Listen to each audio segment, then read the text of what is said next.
Bonjour my friends, I'm Frankie and welcome to Club Foodie Tips and Tricks.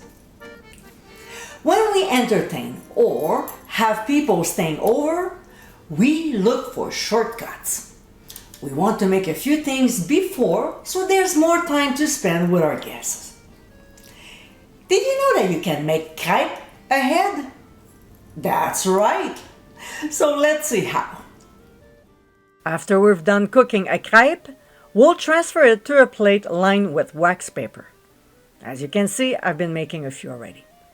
Then we'll place another paper on top and keep layering crepes between wax paper to avoid them from sticking together. They can be refrigerated for up to 2 days or frozen for up to 2 months.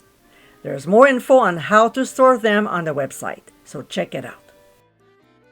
As you saw in this video, it's just a small step to do to make them ahead for later.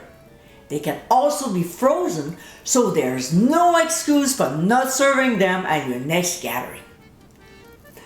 I hope you enjoyed tips and tricks of the day, and for many more, including recipes, visit clubfoodie.com.